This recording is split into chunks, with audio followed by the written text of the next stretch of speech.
बिस्मिल्लाहिर्रहमानिर्रहीम। डिस्कस करेंगे quadratic equation. ऐसी इक्वेशन जो इस फॉर्म में हो क्वाड्रेटिक इक्वेशन कहलाती है। मतलब इसमें पावर 2 किसी भी वेरिएबल का एक्सपोनेंट यानी उसकी जो पावर है वो 2, फिर उसके बाद नेक्स्ट जो पावर है वो 1 और उसके बाद x की पावर 0 यानी उसी वेरिएबल की पावर 0। तो ऐसी इक्वेशन को हम कहते हैं क्वाड्रेटिक इक्वेशन।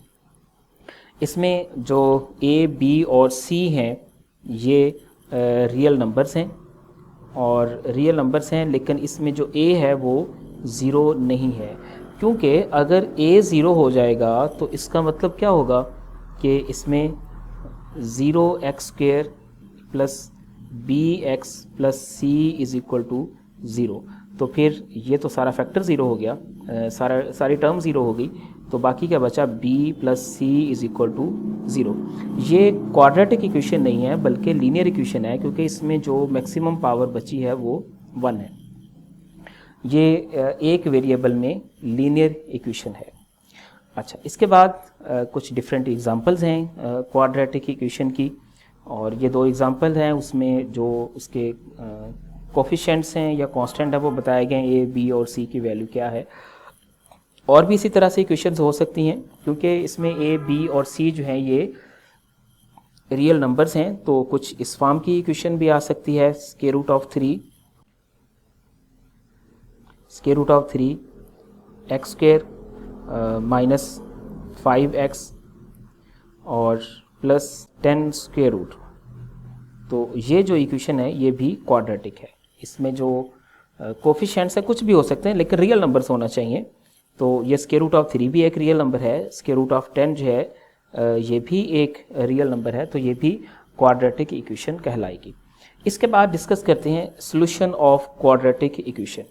सबसे पहले किसी भी इक्वेशन का सॉल्यूशन हो तो क्या मतलब उसका सॉल्यूशन हम किसको कहेंगे।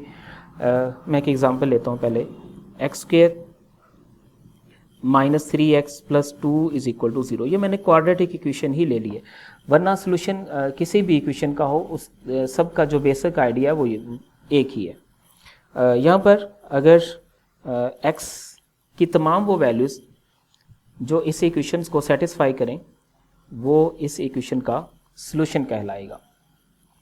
फॉर एग्जांपल अगर मैं x की वैल्यू 1 ले लेता हूँ तो 1² minus 3 and 1 plus 2 is equal to 0। तो इसमें 1 minus 3 plus 2 is equal to 0, तो जो वैल्यू लेफ़्ट साइड पे है वही राइट साइड पे है, तो इसका मतलब ये हुआ कि x इक्वल टू 1 इसका सॉल्यूशन है। तो x की वैल्यू मैं -1 रख के देख लेता हूँ कि क्या वो उसका सॉल्यूशन है कि नहीं। -1² minus 3 and -1 plus 2 is equal to 0। तो 1 plus 3 plus 2 is equal to 0 ऐसा नहीं है, बल्कि ये लेफ़्ट साइड पे तो 6 आ रहा है। इसका मतलब ये हुआ कि x इक्वल टू 1 -1 इस इक्वेशन का सॉल्यूशन नहीं है। x इक्वल टू 2 को चेक कर लेते हैं और वैल्यू पुट करें, 2² minus 3 and 2 plus 2 is equal to 0। तो यहाँ पे आ गया 4 minus 6 plus 2 is equal to 0। तो 6 माइनस 6 इज इक्वल टू 0। हाँ जी बिल्कुल, x इक्वल टू 2 इस इक्वेशन का सॉल्यूशन है। x इक्वल टू 1 भी इस इक्वेशन का सॉल्यूशन है, लेकिन x इक्वल टू -1 इसका सॉल्यूशन नहीं है। और भी तमाम वो वैल्यूज़ जो इस इक्वेशन को सेटिस्फाई करें, x की तमाम वो वैल्यूज़ जो इस इक्वेशन को सेटिस्फाई करें, इस इक्वेशन का सॉल्यूशन कहलाएगी, सॉल्यूशन कहलाएंगे इसके। तो सॉल्यूशन के लिए एक ये भी बात बता दूं आपको कि क्वाड्रेटिक इक्वेशन के हमेशा दो ही सॉल्यूशन होंगे, क्योंकि किसी भी पॉलिनोमियल में जितनी उसकी x की हाईएस्ट पावर है, यानी जितनी किसी पॉलिनोमियल की डिग्री है उसके उतने ही रूट्स होते हैं। तो क्वाड्रेटिक इक्वेशन जो है ये एक सेकंड डिग्री पॉलिनोमियल भी है और इसमें डिग्री 2 है, तो इसके रूट्स भी 2 ही होंगे। तो अब इसके रूट्स मालूम करने के मेथड कितने हैं उनको डिस्कस करते हैं। किसी भी क्वाड्रेटिक इक्वेशन को सॉल्व करने के लिए 3 बेसिक मेथड हैं किसी भी क्वाड्रेटिक इक्वेशन का सॉल्यूशन मालूम करने के लिए। उसमें है बाय फैक्टराइजेशन मेथड, दूसरे नंबर पे है कंप्लीटिंग स्क्वायर, या एक्सट्रैक्टिंग स्क्वायर रूट, और तीसरा है बाय क्वाड्रेटिक फार्मूला। तो वन बाय वन इनको डिस्कस करते हैं। और सबसे पहले है solution of equation by factorisation. Factorisation से क्या मुराद है? किसी भी एक्सप्रेशंस को उसके फैक्टर्स में ब्रेक कर देना फैक्टराइजेशन कहलाता है। वैसे तो फैक्टराइजेशन के डिफरेंट मेथड्स हैं, डिफरेंट फार्मूलाज हैं, डिफरेंट रूल्स हैं, लेकिन क्वाड्रेटिक इक्वेशन के लिए कुछ महदूद से रूल्स हैं फैक्टराइजेशन के। मतलब सबसे पहले देखें, क्या वो कोई a प्लस बी स्क्वायर का फार्मूला बन रहा हो, या a माइनस बी का स्क्वायर कंप्लीट हो रहा हो, या a स्क्वायर और माइनस बी स्क्वायर, कुछ ऐसी फॉर्म बन रही हो, तो हम फ़ौरन इसको इसमें ब्रेक कर देंगे और यही फैक्टराइजेशन बन जाएगी इसकी। लेकिन एक और मेथड है जिसे हम पेयरिंग मेथड कहते हैं। इसके डिफरेंट पेयर्स बना के हम इसको सॉल्व करेंगे। तो पेयरिंग का मेथड ये है कि x square minus 7x plus 10 जो गिवन इक्वेशन है उसी को डिस्कस करते हैं। इसमें ये जो लीनियर फैक्टर है, इसमें ये वाला 7x या जो भी होगा क्वाड्रेटिक इक्वेशन में, उसको हम इस तरह से ब्रेक करेंगे, उसके इस तरह से दो हिस्से बनाएंगे उसके, कि जब उन दोनों को मल्टीप्लाई किया जाए तो हमारे पास ये जो फॉर्म है इनका प्रोडक्ट बन जाए। किसका? एक्स स्क्वायर, और यानी जो एक्स स्क्वायर है और जो कांस्टेंट टर्म है, इन दोनों का प्रोडक्ट बन जाए। मैं एग्जांपल इसको सॉल्व करता हूँ, फिर और डिफरेंट एग्जांपल्स की तरफ भी आएंगे। जैसे माइनस 7x है, इसके कौन कौन से पेयर बन सकते हैं? माइनस एक्स और माइनस 6x, और क्या बन सकता है? माइनस 2x और माइनस 5x, और क्या बन सकता है? माइनस 3x और माइनस 4x, और क्या बन सकता है इसमें? 3x माइनस 10x, ये भी किसके इक्वल आएगा? माइनस 7x के इक्वल आएगा। तो एक ये तरीका है सिंपल उसको चेक करने का।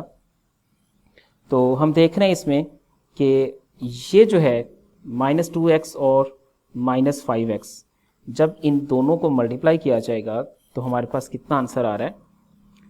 10x स्क्वायर और पॉजिटिव। इसमें इसका साइन, इसकी अलामत का भी हमें ख्याल रखना होगा, ठीक।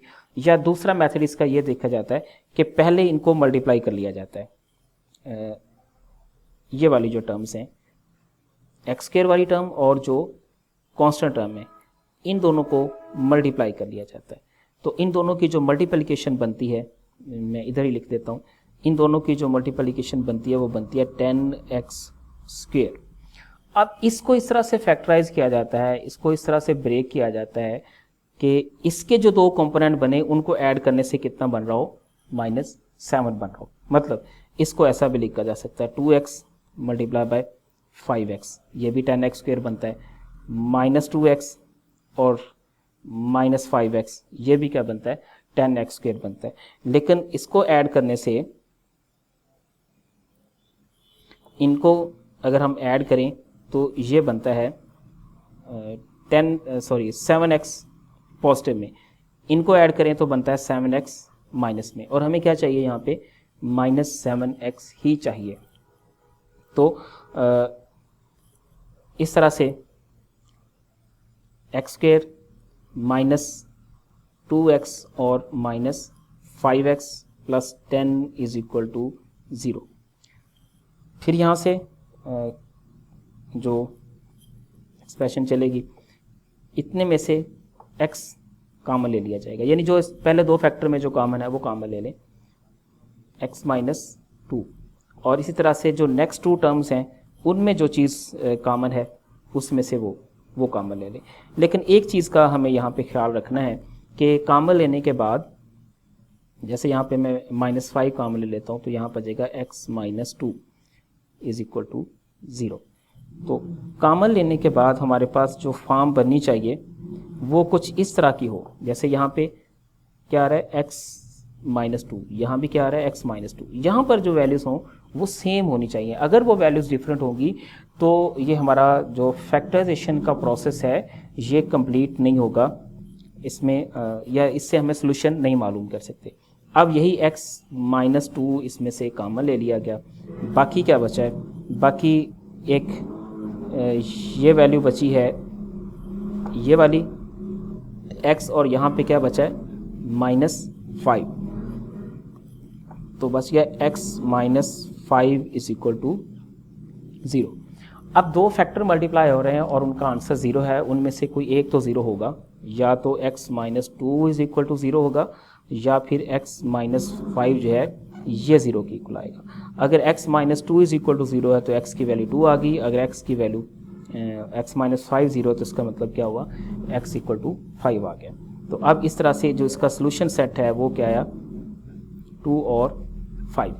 ये x की दो वैल्यू हैं जो इस इक्वेशन को सेटिस्फाई कर रही हैं। मतलब आप इसमें अगर 2 पुट करेंगे तो भी हमारे पास जो राइट हैंड साइड पे आंसर है जो कि 0 है वो 0 आएगा, और अगर 5 पुट करेंगे तो भी हमारा आंसर इसी तरह से 0 आएगा। एक और इक्वेशन देख लेते हैं, ये भी हमारे पास ऐसी ही एक इक्वेशन है, 3x² plus 4x plus 1 is equal to 0। दो मेथड हैं, या तो दरमियान वाली टर्म को इस तरह से ब्रेक करें कि उसके जो कंपोनेंट बने, इसको 4 को इस तरह से ब्रेक करें कि जो दो कंपोनेंट हैं उनको मल्टीप्लाई करने से हमारे पास क्या आंसर आ रहा हो चाहिए, 3x² और प्लस 1 का प्रोडक्ट, 3x² और 1 का जो प्रोडक्ट है वो कितना आ जाएगा, 3x² ही आ जाएगा। तो अब हम 4 को इस तरह से ब्रेक करेंगे कि हमारा जो दो कंपोनेंट बने उनका प्रोडक्ट 3x² आए, या 3x को हम ऐसे दो कंपोनेंट में डिवाइड कर लेंगे कि जब उनको सम अप किया जाए तो आंसर 4 आए। मोस्टली जो टर्म यूज़ की जाती है वो यही है कि पहले इनका प्रोडक्ट ले लिया जाता है और फिर उनको जो उसके कंपोनेंट बनाते हैं हम दो, जो उसके दो फैक्टर ऐसे फैक्टर बनाने हैं कि जिनको ऐड करने से ये जो x वाली टर्म है ये हमें मिल जाए। तो 3x और 1 इसके ऐसे दो कंपोनेंट हैं जिनको हम ऐड करें, 3x और x को अगर हम ऐड करते हैं तो हमें आंसर मिलता है 4x, और 3x और x को अगर हम मल्टीप्लाई करते हैं तो आंसर मिलता है 3x²। तो क्या बन गया, ये 3x² plus 3x plus x plus 1 is equal to 0। तो 3x x प्लस 1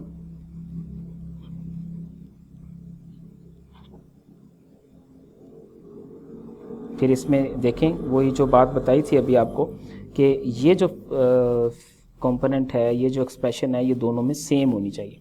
सेम है तो इसको फिर हम क्या करेंगे, इसको कॉमन ले लेंगे, और बाकी जो फॉर्म बची है वो यहाँ पे बचा है 3x और इसमें बचा है 1 इज इक्वल टू 0। तो फिर इन दोनों का प्रोडक्ट जो है वो 0 के इक्वल है, या तो x plus 1 is equal to 0 आएगा, या फिर 3x प्लस 1 ये इक्वल टू 0 आएगा। अगर ये 0 है तो इसका मतलब क्या है, x इक्वल टू -1 है, और अगर ये 0 है तो इसका मतलब क्या होगा कि 3x इज इक्वल टू -1, और इम्प्लाइज कि x इज इक्वल टू -1/3। तो अब जो फाइनल सॉल्यूशन बना है इसका वो ये है, मैं इस लेफ़्ट साइड पे लिख देता हूँ, एक है वैल्यू -1 और एक वैल्यू है -1/3।